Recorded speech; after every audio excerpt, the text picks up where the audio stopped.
This is Politricks. Stevenson and Yates. Bring in the real. Yeah, the river of truth is rising. No silence, no surrender. No surrender, no silence, no peace. Where we going with this? We're looking for peace, and we're looking in all kind of directions for it. We looked into an administration, hopefully that we could get this peace, but he wants to have peace by strength, which that generally means that he wants to be a conqueror. All right. Well, welcome to Stevenson and Yates. My name is Kendall Stevenson. I'm with my partner, Ronald Yates. He'll be in just a sec. We always start our show off by trying to be grateful for something. There's a lot of things we should be grateful for. One is family. And in today's time, I'd say if you got a refrigerator that's got some food in it, and if you're able to put some gas in your tank, I think you should be grateful for those things. All right, so let's get it going. Let me introduce my partner in crime over here. That's what I guess that's a good term, partner in crime, right? Not to say that he's a criminal, but we're gonna have partners in crime. All right, and let me bring him in for you, Mr. Ronald Gates. What's going on, brother? How are you? I'm good, brother. Hotep. You know, we were talking earlier about our weekend. And I tell you, I just got back off a little vacation, and I had a really good time. And I think I needed to have that little vacation off, that little time off, spend a little time with the missus, you know. And yeah, it was good, man. A little windy, but I understand that's the way it is in some of those tropical islands with those torrential winds. But the thing that I did notice over there is the way that people treat each other.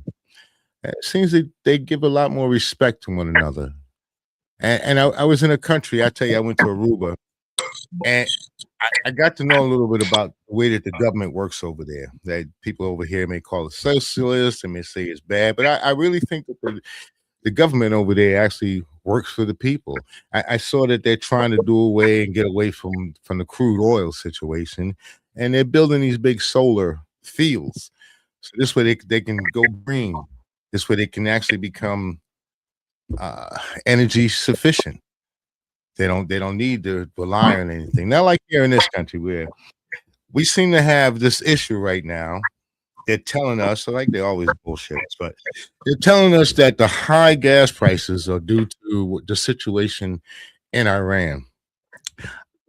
I'm not a mathematician, but it doesn't seem like the math is math. And if I have oil of this oil right here in America, I have so much oil that I can export it, right? I'm not really importing any oil here. So can you tell me why our gas prices are going up, brother? Well, we have to go back to when Trump was seeking re-election.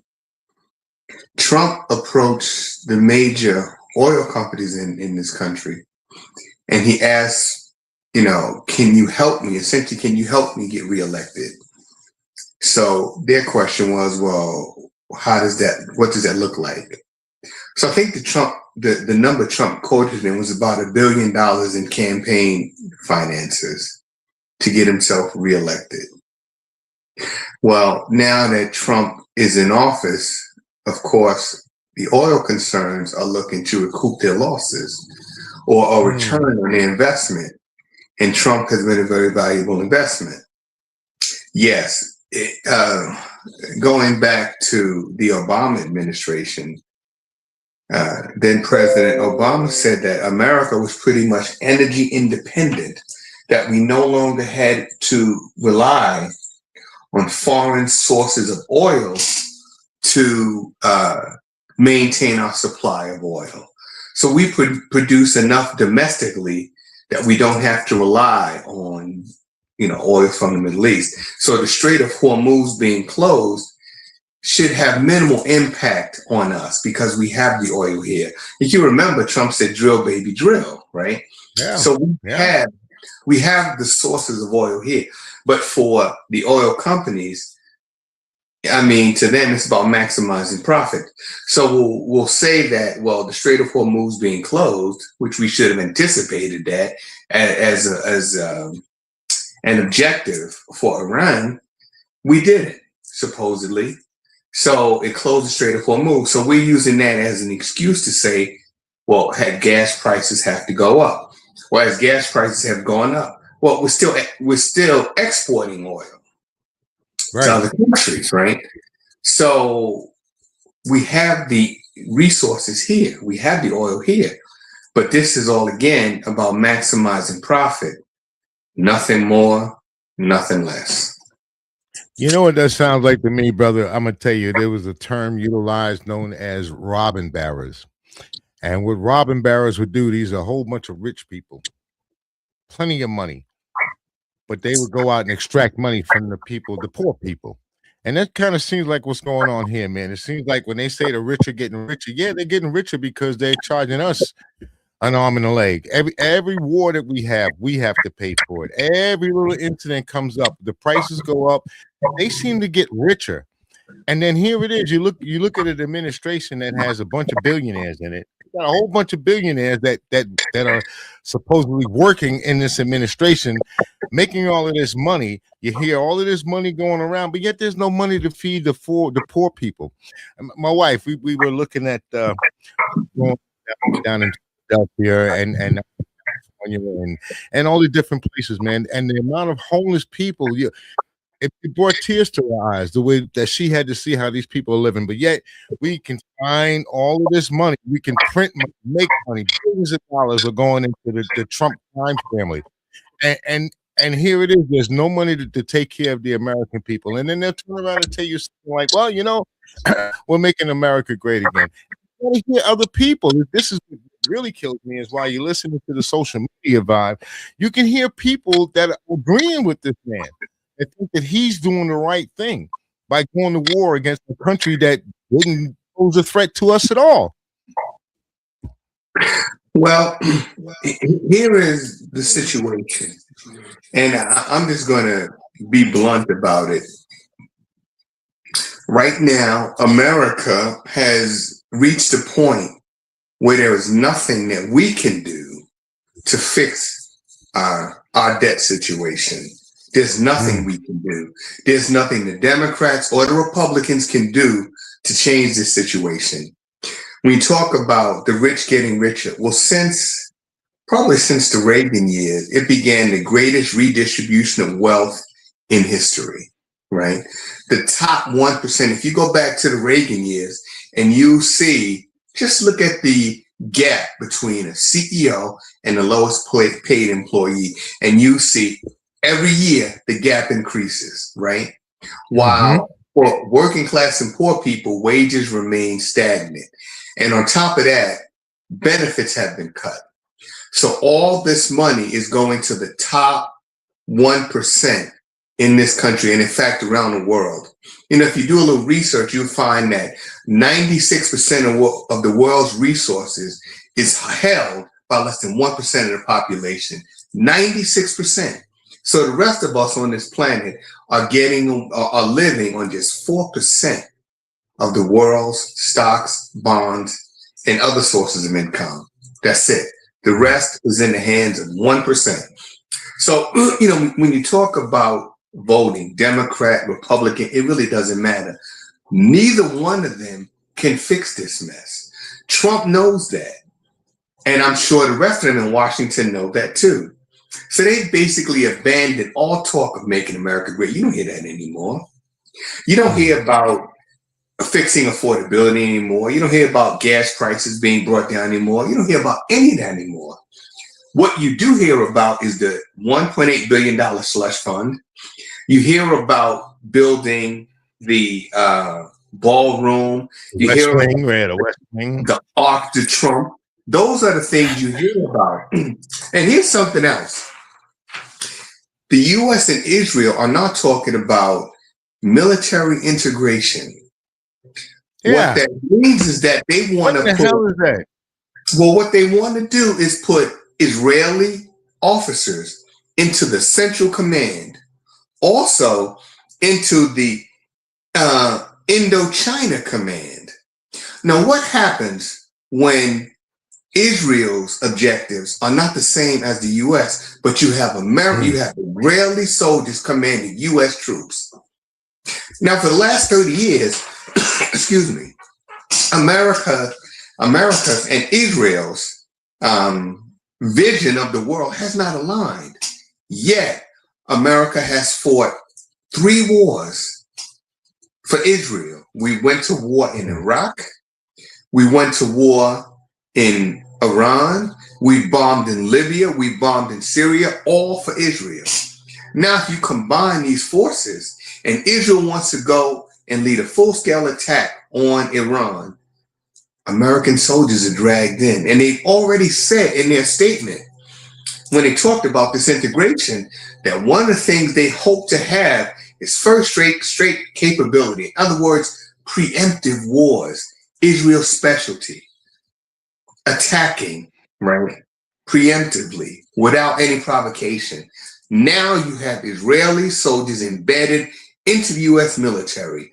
Who's going to be in charge of what? Already, Israel is in charge of our legislative branch. Of all of our members of Congress, I think only five people do not take money from the Israeli lobby. So they're in charge of our government, and now we're going to put them in charge of our military. So people realize in this country that there's nothing we can do to fix what is broken. America's collapse is inevitable. There's nothing. It's like the train is rolling down the track at 100 miles an hour and the brakes have failed. I can tell you this. This is what I can tell you, bro, is that every great civilization has fallen. Rome fell.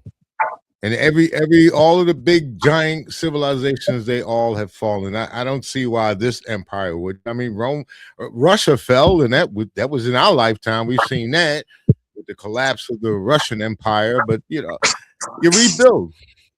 So even if this system collapsed, and we're gonna rebuild. I just hope that when we do rebuild, and maybe we should come up with another slogan or constitution or something, that when they talk about we the people, that they're not just talking about the rich white men.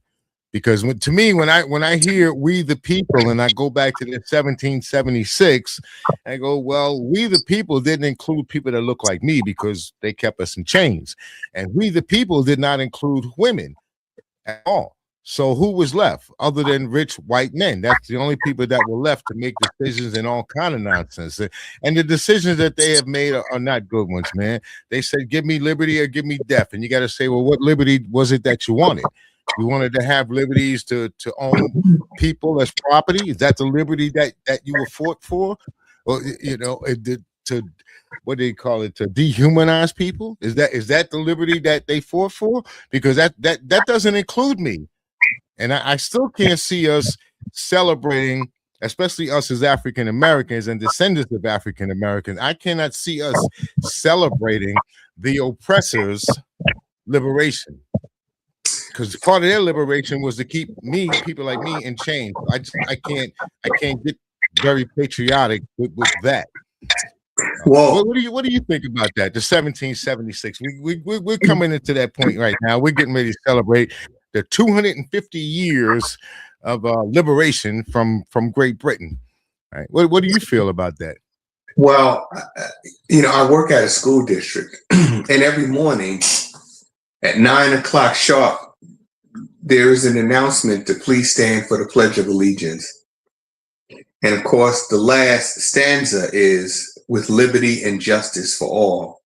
And I can't help thinking about the people that this country has rounded up and put into detention centers. Where is their liberty? Where is their freedom? When you talk about this experiment in democracy, as it's called, One thing that Donald Trump has done, Donald Trump has exposed the hypocrisy that this country was built on. This country is built on layer after layer of hypocrisy. And now Trump is laying it out there for the whole world to see. And because of that, American prestige around the world, it's evaporated.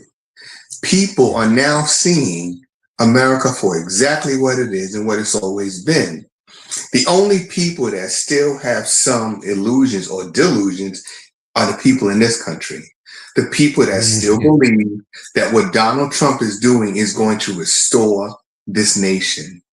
The other day, Donald Trump gave I think the day he was introducing the new Fed chairman, he said America has the hottest economy on the planet.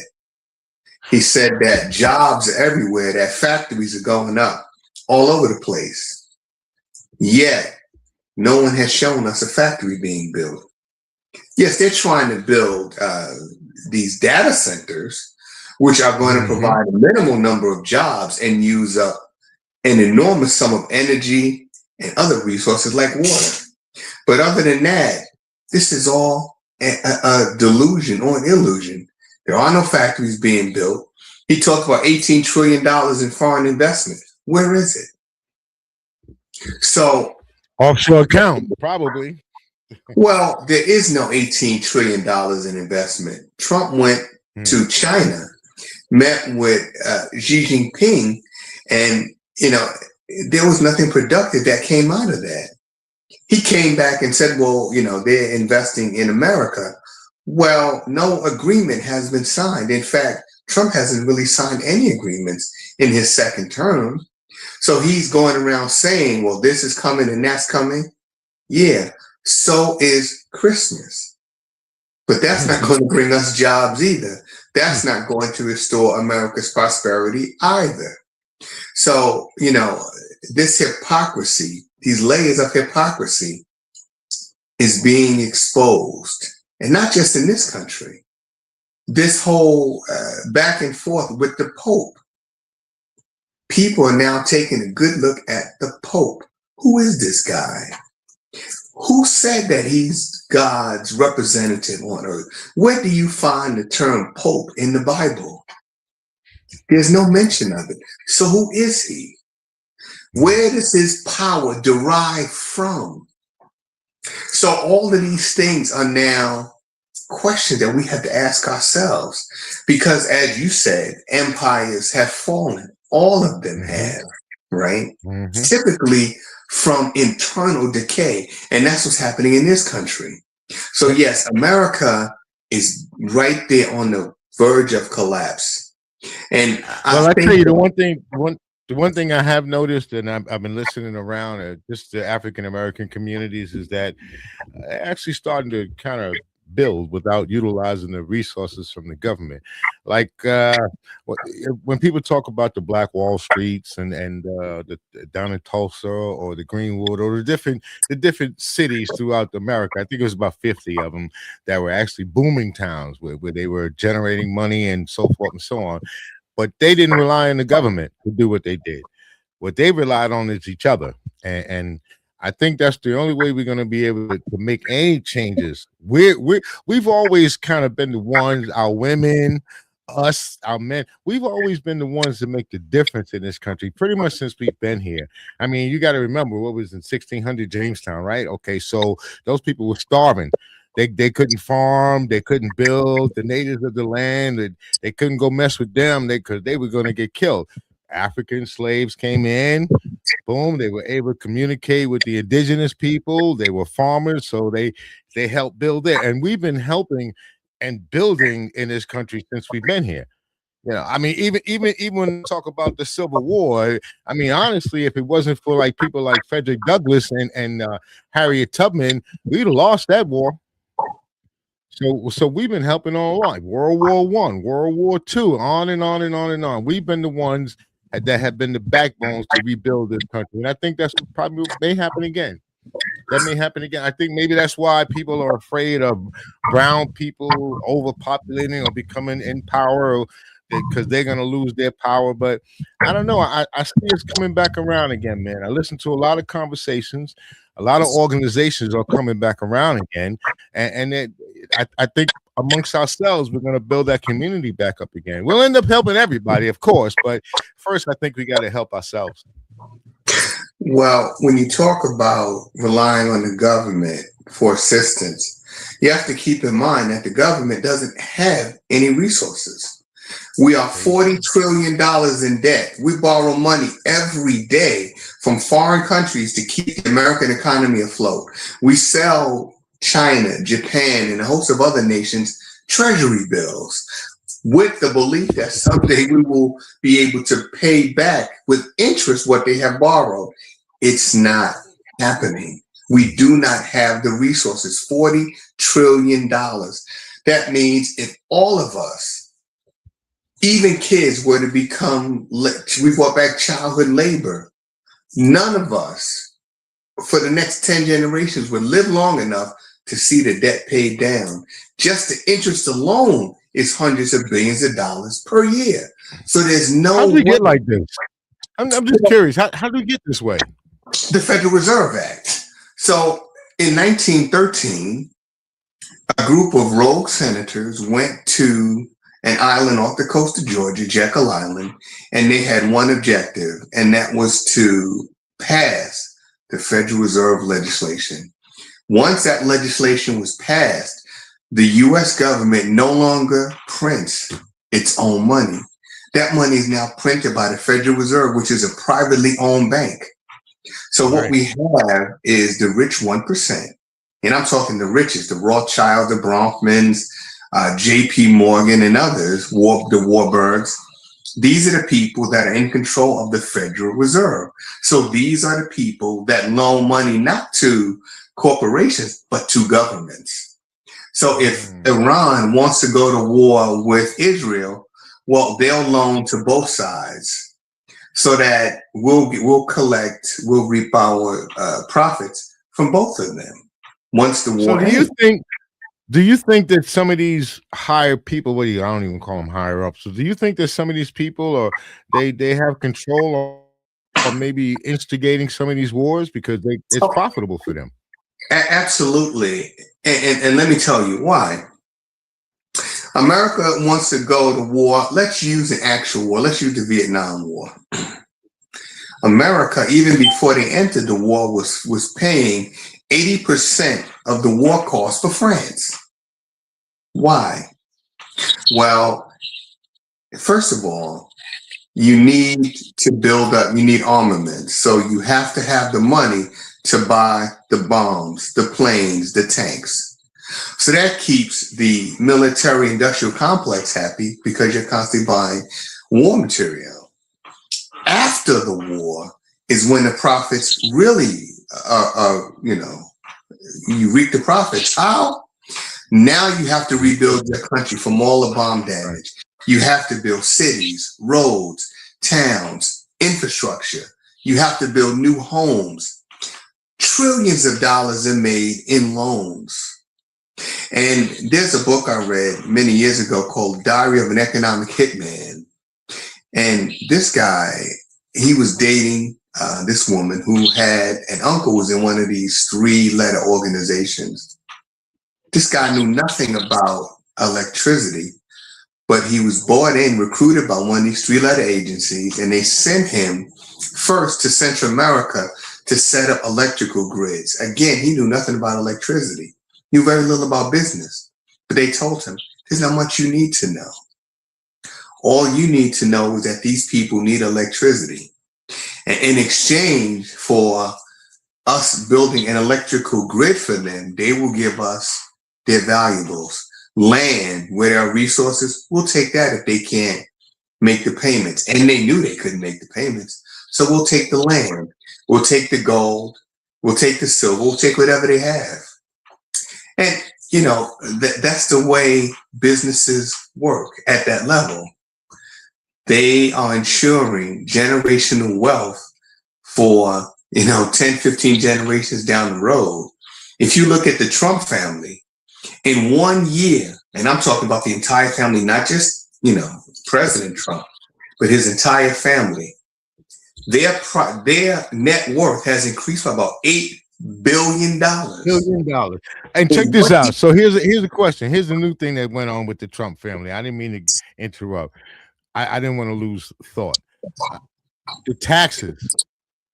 Did you hear about the tax situation? Where he can no longer be audited, his children, or his businesses, any of his family, anything. Mm-hmm. So that's why I'm telling you. That to me is saying, let me be a criminal and let me get away with it. Well, that's what I'm telling you. Well, that's what I'm telling you. See, Trump and his cronies, these wealthy business people, these billionaires, they understand full well there's nothing they can do to solve America's problems. So what they're doing is they're preparing for the next move.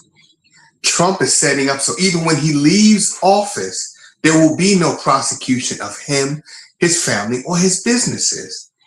Trump knows this. So he's putting these pieces into place. So when the American people find out how much damage has been done, he'll be on either his $400 million gift from Qatar or the 757 he's been riding around in for years. He'll be on one of those, leaving this country at high speed. And I would imagine, right, that Trump is also going to put it in place that where he chooses to go to, there's no extradition treaty between that country and the United States. So he cannot be brought back. I'm telling you, that when I say the Trump crime family, that's pretty much what I mean, man. And I say that this, to me, what I see is this entire administration is either corrupt or just incompetent. But they all seem to be making a lot of money, seems to be heading their way, and they seem to take it, put it in their pockets. I listened to the hearings. They won't answer questions. They beat around the bush about every question. They jump to the defense about everything that questions is asked. Where's this money? Why are you taking money? Like housing. The guy's sitting up there talking about, the housing doesn't work. We didn't like the way that the housing situation or the money was set up for the housing, and it didn't work. So what we're going to do, we're just going to take all the money out. We're not going to fund it at all. And this seems to be the answer with every situation they have. Education, well, what they're going to close the education department. Then they want to say, well, there's fraud. See, I think there's a way that they keep putting out these different propagandas so that they can get the American people kind of to go along with what they want to do. So if their ultimate goal is to steal this money and put it in their pocket, and the money has to go to, let's say, education. If you consistently put out there how poor and how bad the education system is, you'll get a whole bunch of people that will agree with you. Let's close it. But then where's the money going? All these different organizations, like what was it with Medicare for a while? It's been fraud, right? And this way they can take all the money out of it. And it harms a lot of people, the medical, the education, the housing. When they take all of this money out, where is this money going? Well, here's the thing, and I want you to think about this. So of the living presidents, going back to Bill Clinton, Bush, Obama, Biden, America is in grave danger.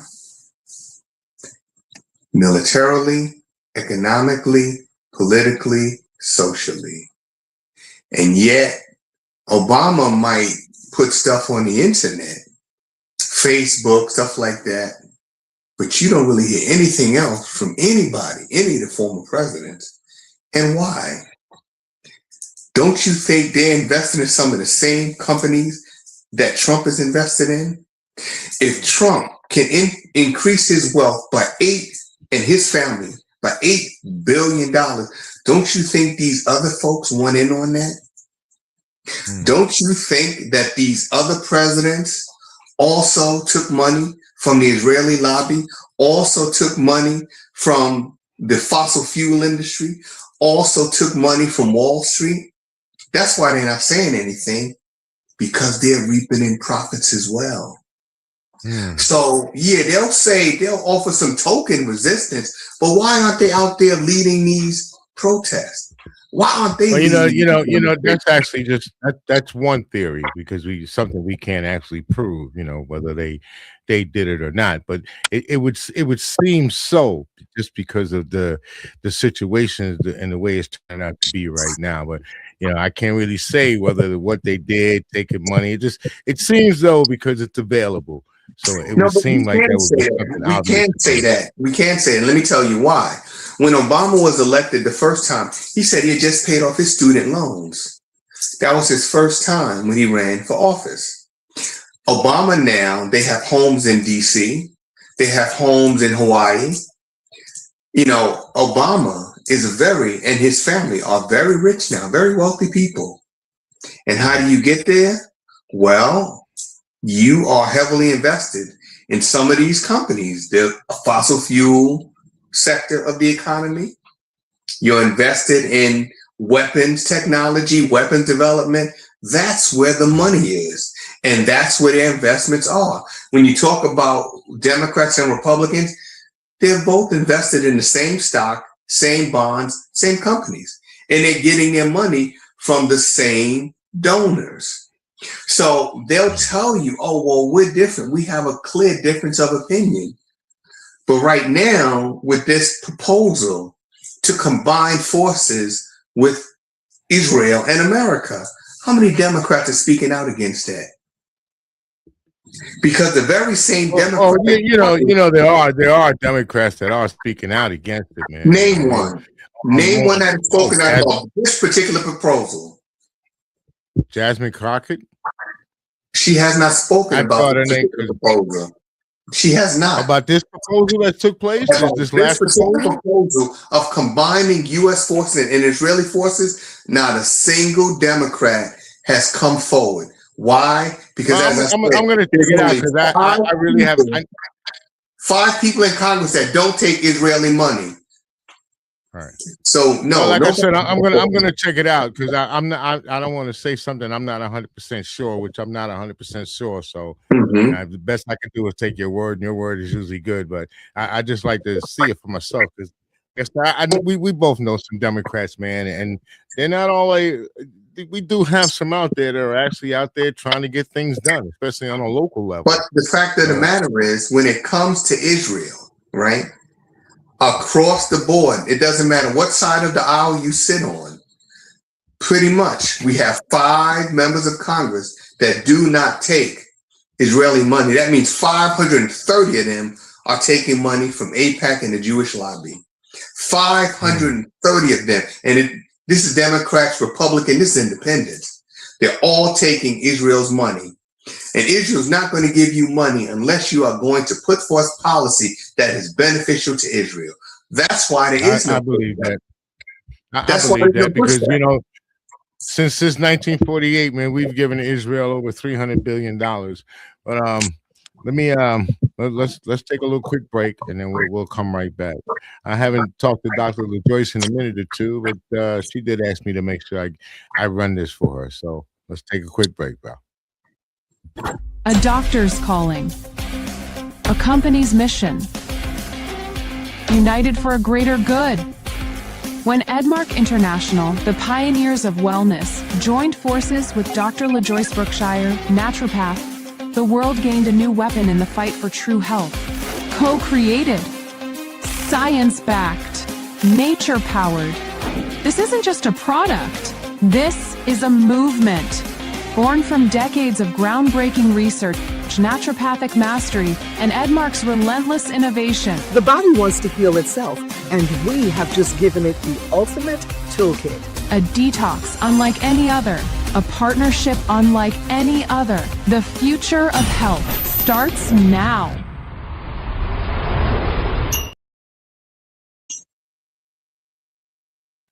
She wasn't feeling that well, man. I spoke to her a couple of days ago, and she was a little under the weather.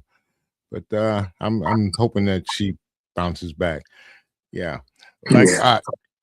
Well, you know how I am, bro. I like to talk about certain things, and I understand that sometimes I give my opinion, but I do like to do the research. You do your research, so I trust in what you say when we talk about certain things. But still, I like to kind of just some things are opinion because, like I said, I don't know a person personally, so I'm not in their pockets, don't know what they do, and I'm not going to judge a book by its cover. I got to read it first. That's just me personally, Mhm. like because in this little short lifetime, and both you and I, we've even through each other, we've gotten to meet a lot of different people, man, and a lot of those people I've actually learned to respect them, and what they do and how they fight, and I know that they fight.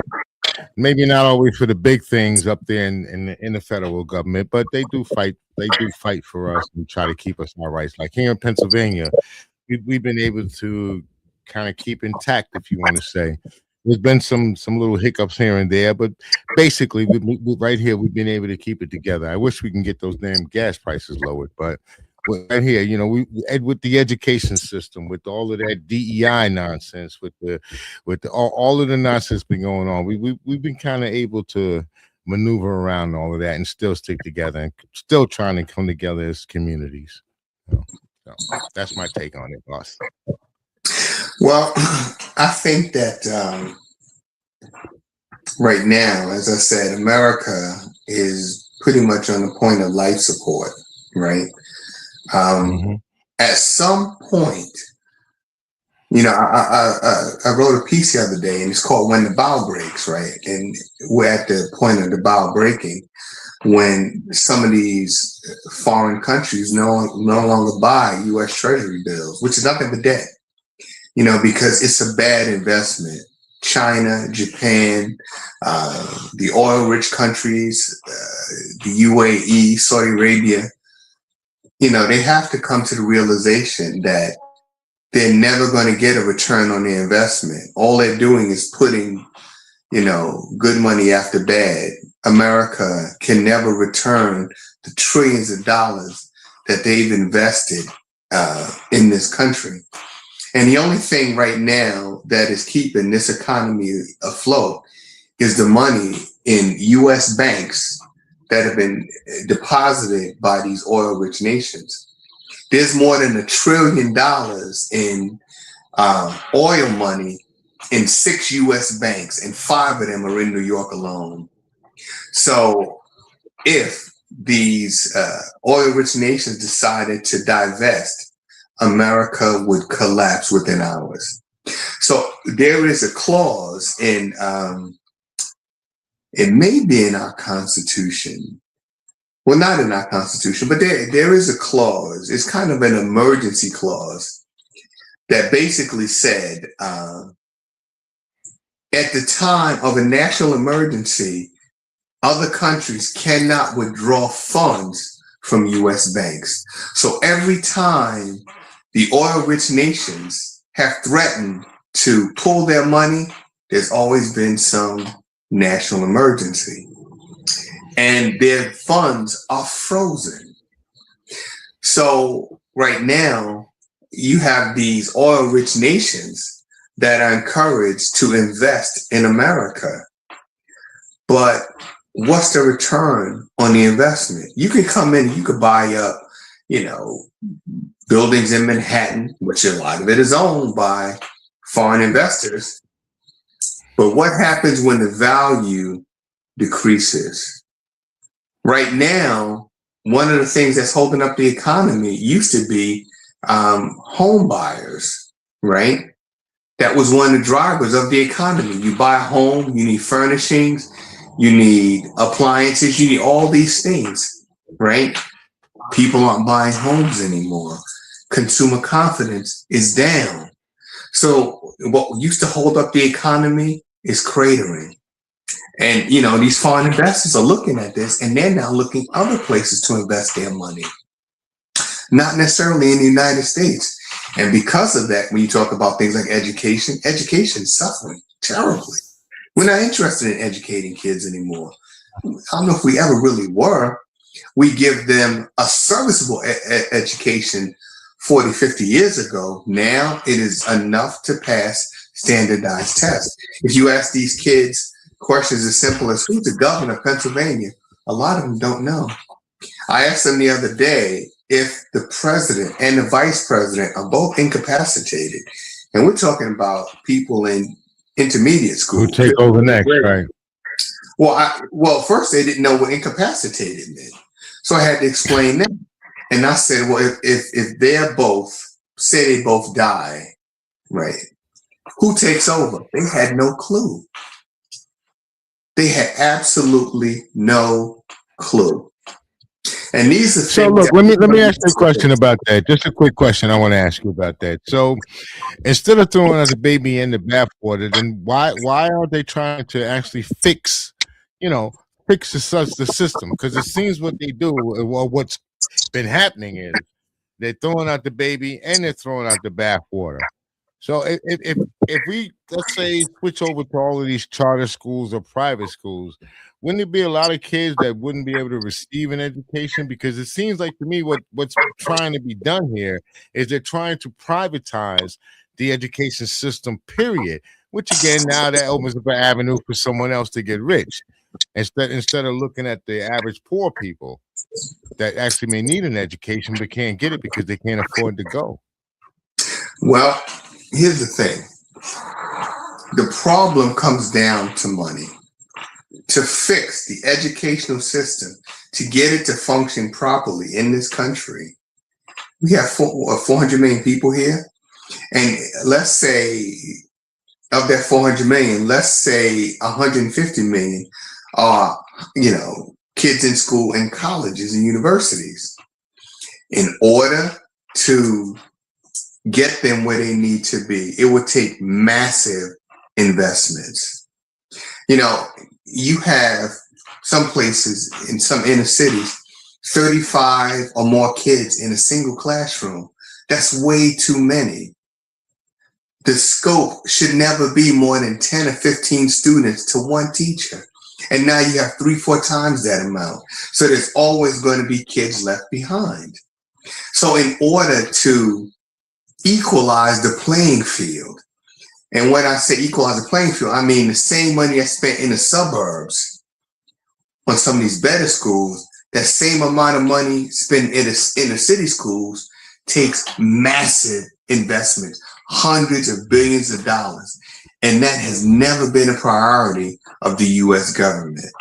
The U.S. government is too busy spending hundreds of billions of dollars that we give to Israel, the state of Israel, that we give to them. And their kids, again, I'm going to say it again, they don't have to pay to go to school. They have universal health care.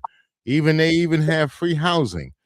So here it is. We don't have it here in this country. Those little, I don't want to say entitlements, but we don't have that here in the country. But we're taking our money that we could utilize right here to fix some of these problems, but we're giving it away every year. We're giving tons of money away to these other countries. So and again, I keep saying, when are we going to start being American and care about America? Well, all of the Americans, not just some, but all of the Americans. Well, as I said, Trump is exposing the hypocrisy. Now, when you talk about foreign aid, what Israel gets is aid, and there's really no return. When you talk about, say, the continent of Africa, we would complain about we're giving them hundreds of millions of dollars. Well, if you look at it, what we give Africa is a drop in the bucket compared to what we extract from Africa. If you think about it, where do most of the world's diamonds come from? Where does most of the world's gold come from? Where do strategic come from? Where do the materials used to make cell phones come from? All of this comes from Africa. So you give Africa $200 million, but you extract $2 trillion in investments. So it's a lopsided affair, and it's always been. But we point the finger. Making the rich richer and the poor poorer. Right. So we point the finger at Africa saying, oh, we're giving all these poor people all of our money. No. the corporations are reaping a windfall. Mhm. And for Israel, it is all free money. What do we get from Israel? What product? Nothing. We do get, what we do get is intelligence. Israel has cornered the market on things like surveillance technology, on things like intelligence. Why have they cornered the market? Because for the last 70 plus years, they have kept the people of Gaza basically imprisoned in their own land. So they've learned detection systems, how to detect Palestinians trying to come over the fence. They've mastered that. They have drone technology, so you can monitor their movement inside these basic concentration camps. That's basically what they are. So they some people would call it apartheid, right? Wouldn't some That's people what call it is. that an apartheid? Yeah. That's Well, now what we've gone beyond that because it's a genocide. Okay, that's what it is. I mean, people can say what they want, but as many people that have been killed and murdered here, and they can keep going back to say, well, Palestine this or these other people and Hezbollah, all of this. Okay, this was a back and forth. I can't say who was the aggressors. I know now who are the aggressors in today's time. I see a lot of innocent children that have nothing to do with this. It's being slaughtered. Well, let me ask you a question. Let me ask you a question. Let's say a foreign power attacked an American vessel, an American flag vessel, and killed, say, a third of the crew on that vessel, firing, let's say from planes, firing onto that vessel, killing about a third of the crew. What should America do to that country? You know what they're going to do. But that's what they're going to do. Because they're going to feel, they attacked it. Well, let me tell you what they did do. They didn't do anything. Because the country that did that was Israel. In 19, I want to say somewhere around 1973. I'm sorry, 1967. 1967, an American flagged vessel was off the coast of Israel. And it was a listening post for the CIA with American sailors on the ship. They were listening to Israel's attack on 6 neighboring countries. They called it the 6-Day War. The vessel heard that this was a preemptive attack on countries that did not attack Israel. In order to silence them from ever telling what they heard, they attacked an American flag ship, killed about a third of the people on the ship. And America said nothing, did nothing. Years later, Israel agreed to compensate the family of those killed. And there's a book out from someone who was on the ship that day. It's called The Liberty Incident. So it's one thing to say, well, we've been attacked, say in the Gulf of Tonkin, where nobody was killed, as far as I know. We went to war with Vietnam and killed 4 million Cambodians, Laotians, and Vietnamese. Israel attacked a ship, an American flag ship, killed a third of the people on the ship, and not a peep from Washington. All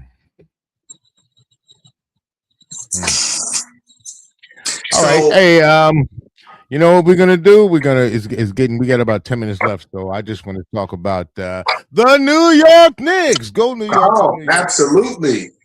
You know what I'm talking about? Hey, man, listen, it's been a long time. Tomorrow's the game, baby. Tomorrow's game 1. I am very excited. I will be wearing my Knicks t-shirt tomorrow, for sure. Hey, I've been wearing my I got my gear right there, man. I can't wait. I'm just telling you, boss. It's been a long time coming. It was 99 as when they got to this point. And I guess the first time I saw them, I think it was in 69. when they won the first championship, and then back again in '71. I think I saw it again because I think they won 73 they won. Yeah, 73 they okay. won. So that's when I got to see them win. And, Yeah. I know a lot of people they don't remember it. Well, they weren't around to see. I have a poster. I'm looking at right now from 1973, signed by Dave DeBusschere, Willis Reed, Red Holtzman, Oh man, I'm jealous. Walt Trump. I'm getting jealous. And John Lucas. I don't want to talk to you anymore, man. And I don't want to talk to you anymore. I have the authentication to prove it's their signatures. So as soon as the Knicks bring home this championship, that poster might go on eBay. Hey, yeah. I gotta get. I've been looking to get a one of the hats for the Eastern Conference Championships, but I think I'm gonna wait. If they don't win, I'll just get the Eastern Conference Championship hat. If not, and when we win, like I believe we're gonna do, then I can get that big old jammy hat, nice big old T-shirt, and have me some fun, man. I might even go out and get myself one of those what do you call the rings? Commemorative rings. Mm-hmm. I might even go out and spend $1 or $2 for one of those, man. Well, I've been waiting a long time to see the Knicks do something, man. I'm not going to say if they win. I'm going to say when they win, because right now, when we went into the playoffs, the Knicks shifted into a different gear. They went. I think they lost maybe 2 games in Philadelphia and just ran the table. They went into Cleveland. No, and they swept Philly. They swept the Sixers, man. Well, that was a sweep. Well, since that time, I think their last loss may have been in Philly. But since that time, how many games have the Knicks lost? 11. They won 11 games straight. So the Knicks are playing at a completely different level right now. And I think that one thing that's going to benefit the Knicks is the fact that Cleveland played a hard-fought series with Detroit. I think that Cleveland was just tired and was not ready for the New York Knicks with the ball movement and the speed and just that mental focus. And now you have San Antonio Spurs also coming off 7 hard games against OKC. Is there anything left in the tank? The Knicks have been home. Right. The Knicks have been home preparing, for last week. Right. So the Knicks have plenty in the tank. They're rested. They're bringing back Mitchell Robinson. Right. So, they should be ready. And I think that everything goes through Wemby in San Antonio. But the Knicks have 3 7-footers that they can throw at Wemby. How do you take Wemby off the court to get a breather when the Knicks can just pound him with 7-footers constantly and just wear him down? I want to see how they're going to deal with him defensively, because Wemby is he's not a one-dimensional player. He can stand all the way back. He can shoot some threes, or he can take it down low. He's not a one-dimensional player, Mm-hmm. Right. And I want to see how they can handle him. I think that what they want to do is keep Wemby on the perimeter, because if he's on the perimeter, who's down low getting the rebound? So I think that they want to push Wemby out on the perimeter, let him shoot the 3, right? If he makes them, well. If he doesn't make them, you get the rebound and you're running back down the court. Right. And you're going to keep Wemby running up and down, right? Because if you take him out, who is going to come in and guard Karl Anthony Towns? Right. So who's going to guard Jalen? Who's going to guard Brunson? I mean, even Hart. Look at Hart. If Hart gets loose, man. And if Mikal Bridges gets hot, right? Oh, please. And then you got OG Anunoby, right? So all of these guys are offensive minded. I love OG. Yeah. So I mean, who is going to guard these people? You take Wemby and sit him down for a breather, right? The Knicks can run up the score by the time he comes back out on the court. And he's going to be running back and forth because, he's got to play. He's got to come out on the perimeter to try to block shots. And when he's out on the perimeter, you're going down low to one of your big men. So it's going to be an interesting series. But the Knicks are going to come out I'm saying Knicks in 6. Knicks in 6. All right. On that note, we're gonna get ready to get out of here. Hotep, my brother. Hotep. That's right. It's time for us to do our due. I gotta go eat dinner and walk the dog. But yeah, thank you guys for tuning in. If you like what you hear, you like what you see, leave a comment. You can also call us. The number's right there. Just give us a call. It's all good. Again, my name is Kendall Stevenson. I am the host. I'm always with my brother, my man. Whoo, gangster. I tell you, the brother's gangster, man. Mr. Ronald Yates. All right. So anyway, we like to say peace. Hotep. Be yourself because everybody else is taken. And Ashe. Ashe. Welcome to the Empire One Show, where knowledge meets action. Yeah. We break down barriers to financial literacy. Speak truth to power, real conversations. Oh, voices that inspire change, challenging the status quo. Tools for building wealth, taking control. Your future starts right now. This is the Empire Winning Show.